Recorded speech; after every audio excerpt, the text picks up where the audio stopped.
Sejenak melepas kepenatan dari segala aktivitas yang melelahkan dan hiruk-pikuk perkotaan, kini saatnya menapaki arah menikmati keindahan alam, hijaunya pepohonan dan segarnya udara pegunungan. Indahnya bumi Priangan yang memukau tak akan ada habisnya untuk dijelajahi. Dan salah satunya yang luar biasa adalah pesona Curug Sabuk yang menantang saya untuk datang melihatnya.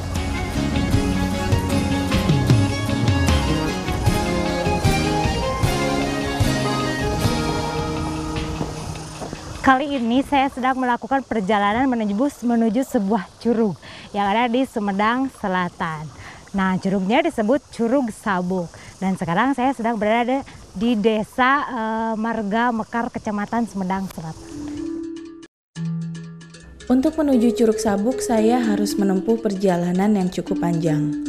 Dari Terminal Ciakar, saya harus menghabiskan waktu sekitar 15 menit duduk di dalam angkot 03 berwarna coklat kuning melalui Sumedang Kota untuk menuju Kecamatan Sumedang Selatan.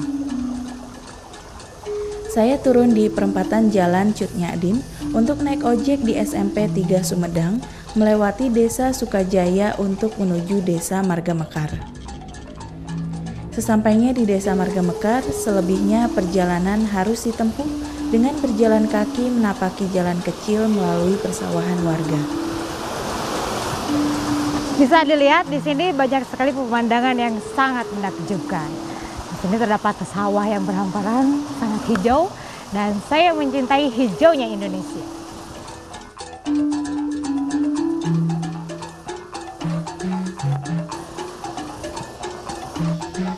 Untuk menuju Curug Sabuk ada 2 jalur yang bisa ditempuh. Jalur yang biasa dipakai adalah jalur Kukulu. Namun berhubung sedang ada longsor, maka saya mengambil jalur dari Desa Marga Mekar. Untuk menuju ke Curug Sabuk, saya mengikuti arus sungai kecil ini yang berada di Desa Marga Mekar. Dari Desa Marga Mekar, saya cukup mengikuti jalur irigasi warga menuju hulunya. Tidak heran lahan persawahan di sini begitu subur menghijau, karena sumber irigasi yang mengalir begitu derasnya yang tak henti-hentinya ini berasal dari beberapa sumber air terjun di daerah sekitar sini.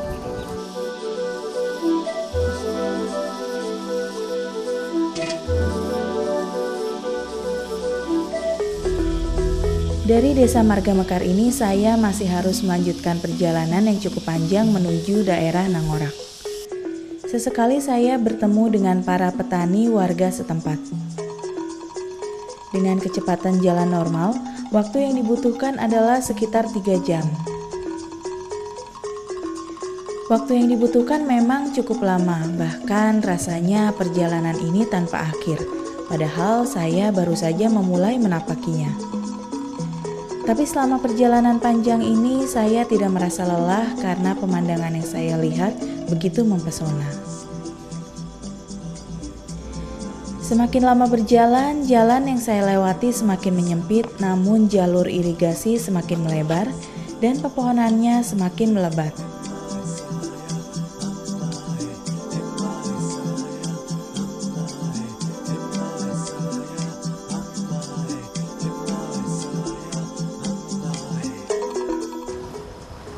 Nah, sekarang saya memasuki area hutan pinus. Hutan pinus ini biasanya orang digunakan untuk membuat korek api atau si getahnya itu biasa digunakan untuk terpenting.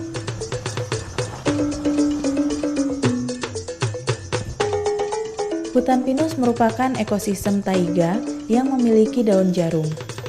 Hutan pinus biasa dapat dijumpai di bawah kaki gunung yang beriklim sedang. Hutan pinus merupakan daerah resapan air.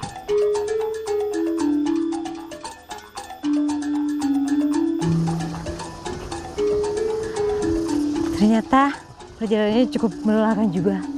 Nah, sambil menunggu tenaga pulih, saya istirahat dulu sebentar ya. Perjalanan masih panjang. Untuk menempuh perjalanan lebih dari 3 jam, jangan lupa untuk menyiapkan perbekalan seperti makanan dan minuman. Dibutuhkan setidaknya 5 botol air mineral agar tidak mengalami dehidrasi selama melakukan perjalanan ini.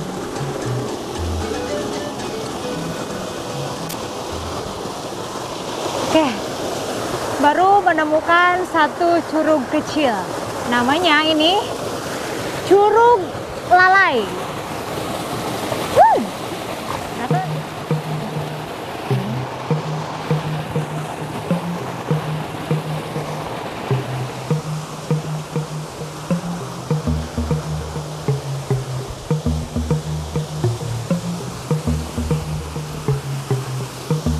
Wah, di belakang saya ini sedang ada Curug Jangkung, tetapi kita belum sampai ke Curug Sabuk. Jadi masih harus melakukan perjalanan lagi. Kurang lebih itu sekitar 2 jam.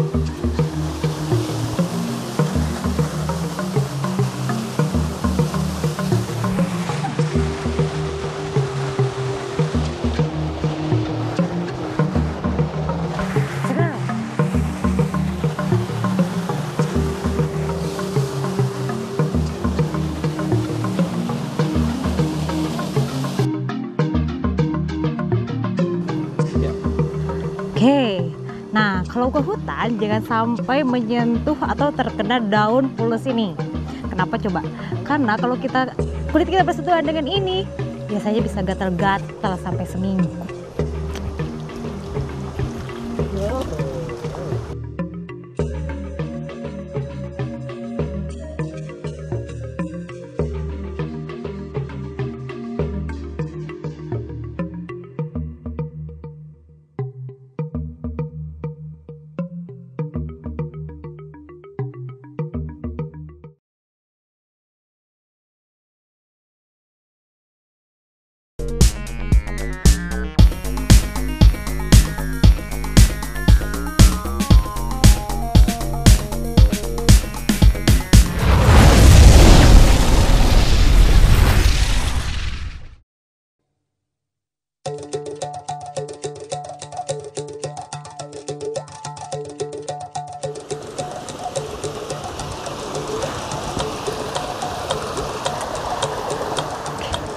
Nah, sekarang saya sudah di daerah Cangkwek.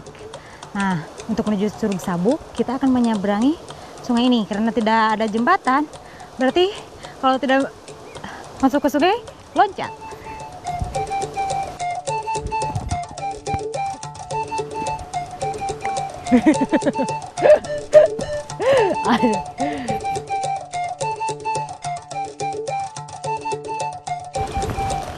Oke, di depan sudah ada kebun salak. Aduh. Kita akan menapaki jalan setapak sampai akhirnya kita menemukan Curug Sabuk.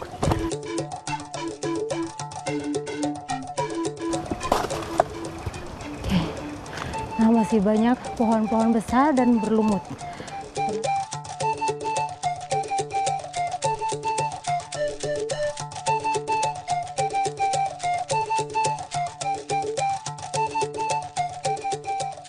Sesampainya di daerah Cangkoek, saya harus melewati kebun salak milik warga. Pohon salak adalah palma berbentuk perdu, tumbuh menjadi rumpun yang rapat dan kuat dan berduri banyak. Saya perlu ekstra hati-hati ketika melewati kebun salak karena batangnya yang menjalar dengan pelepah dan anak daun berduri panjang. Lumayan juga loh kalau terkena durinya.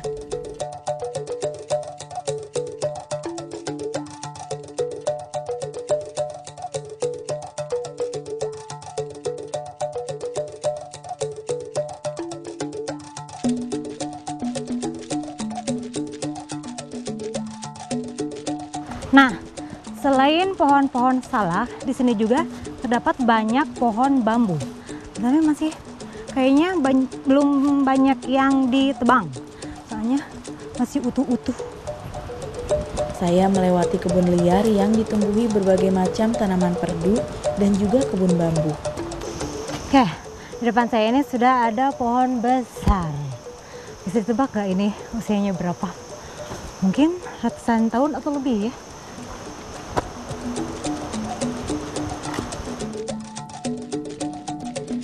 Medan yang ditempuh semakin sulit saja. Selain treknya yang semakin menanjak, saya juga harus melewati aliran sungai-sungai kecil yang berbatu.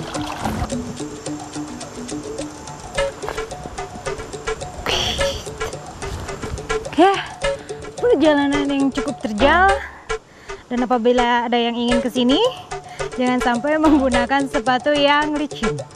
Karena akibatnya bisa jatuh, terpeleset. Semakin mendaki, tanah yang saya tapaki semakin gembur saja. Dalam cuaca yang tidak hujan seperti sekarang saja, tanahnya basah dan licin.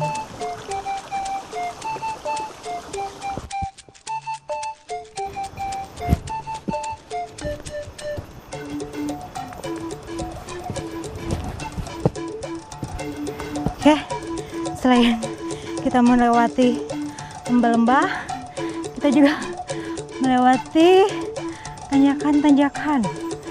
Yuk.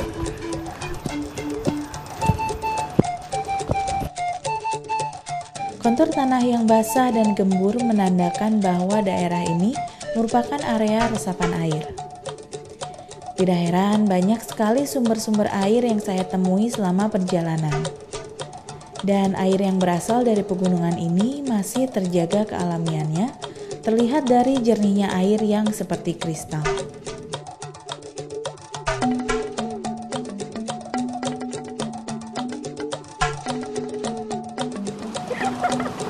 Kita gini-gini nggak?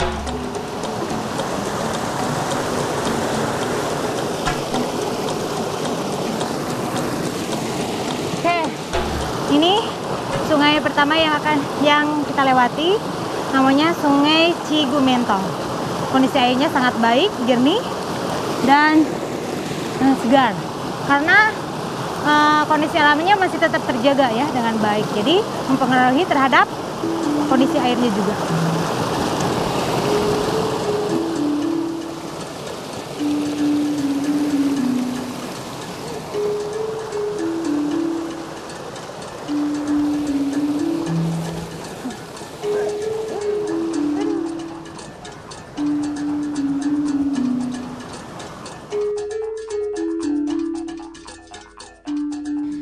Setelah menyeberangi sungai Cigumentong yang berbatu, saya masih juga menemui medan menanjak yang cukup terjal. Namun tak jarang juga saya harus menuruni lembah dengan tanah merah yang licin.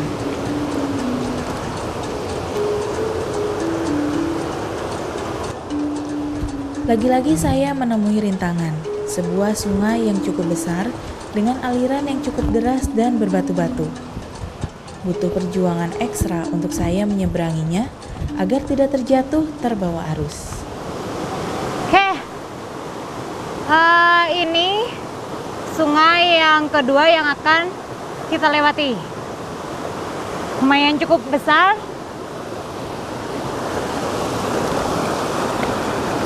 Oke.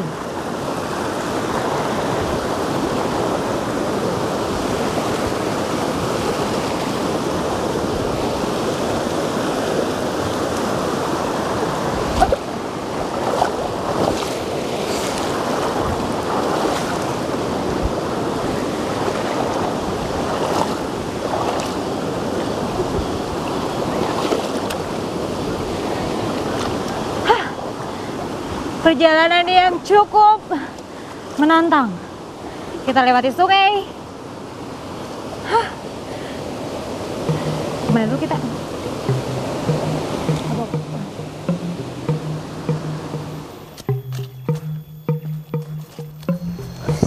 Petualangan saya demi sampai di Curug Sabuk belum berakhir. Di depan sudah menghadang hutan bambu. Bambu-bambu di sini sangat besar dan kadang mengeluarkan suara seperti suara mendesah yang keras.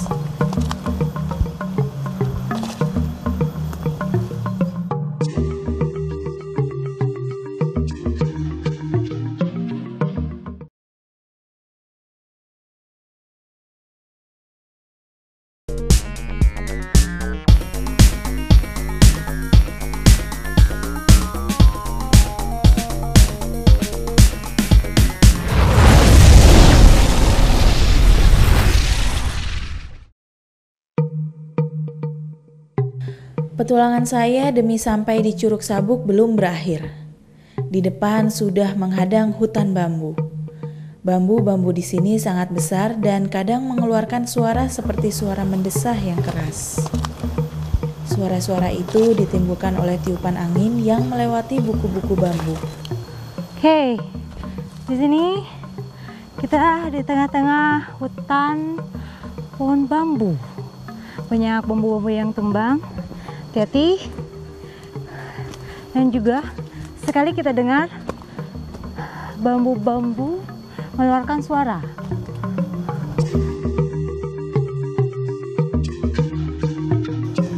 Oke, karena banyak bambu yang tumbang, jadi kita harus menaikinya untuk melewati jalan ini. Oh my god, aduh. Oke.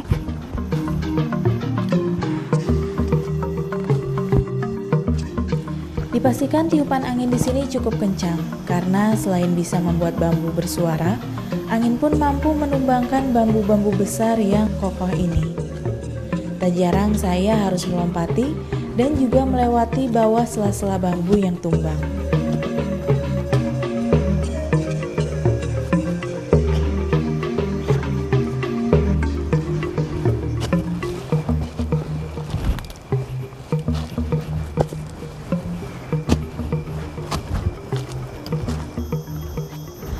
Oke, sepertinya suara air terjun sudah terdengar.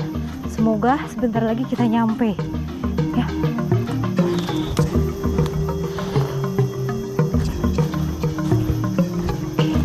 Dan sekarang setelah kita mendaki, saatnya menuruni. Aduh.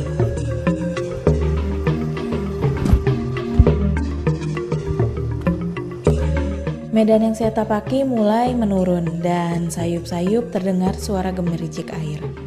Mungkin itu tanda bahwa Curug Sabuk yang saya tuju sudahlah dekat.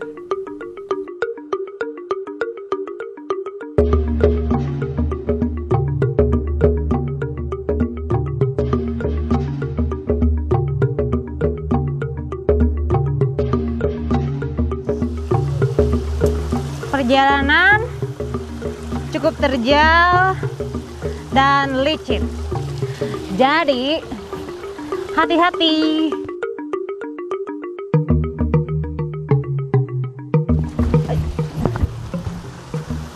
Dan kalau ada yang ingin kesini, saya sarankan untuk membawa guide yang sudah berpengalaman ke Curug Sabuk. Takutnya nyasar soalnya.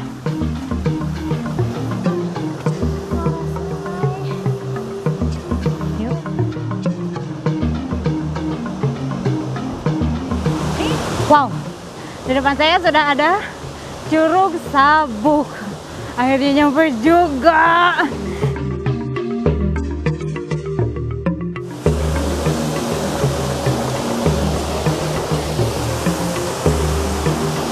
Wah, akhirnya nyampe juga. Sana ini Curug Sabuk yang besar. Di sana ada yang kecil, 1, 2, mana lagi? Airnya cukup jernih. Dan kenapa ini disebut Curug Sabuk? Konon katanya si curug ini mirip dengan sabuk ya.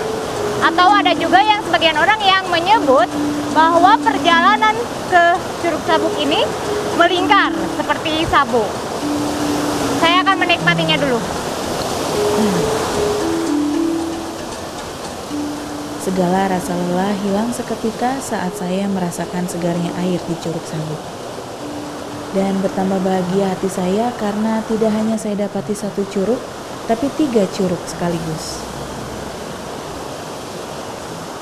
Sebenarnya di kawasan Taman Buru Gunung Masigit dan Gunung Karembi Desa Nangorak ini terdapat 6 buah curahan air dengan ketinggian yang berbeda-beda. Dan curug yang tertinggi curahannya mencapai ketinggian 60 meter.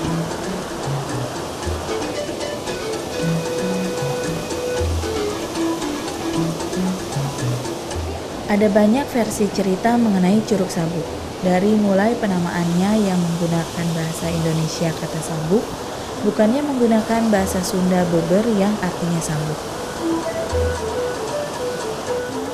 Ada juga cerita yang mengatakan kawasan Curug Sabuk yang digunakan sebagai sarang teroris dan cerita-cerita mistis lainnya.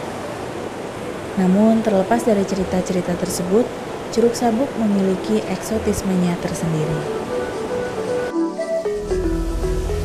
Air yang mengalir dari curug yang sangat bersih dan jernih, suara jatuhan air di tengah-tengah hutan yang sepi merupakan perpaduan keindahan alam yang sempurna.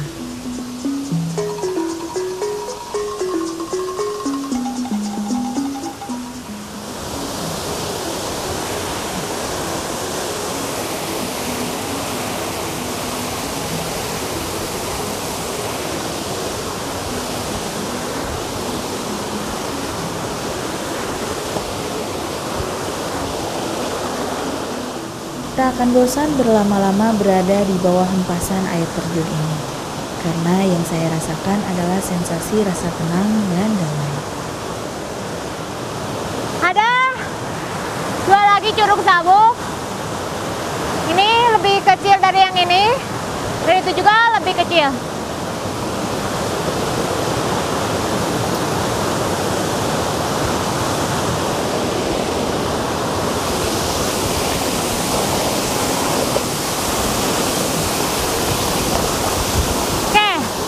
Ketinggian Curug Sabuk ini kurang lebih 60 meter.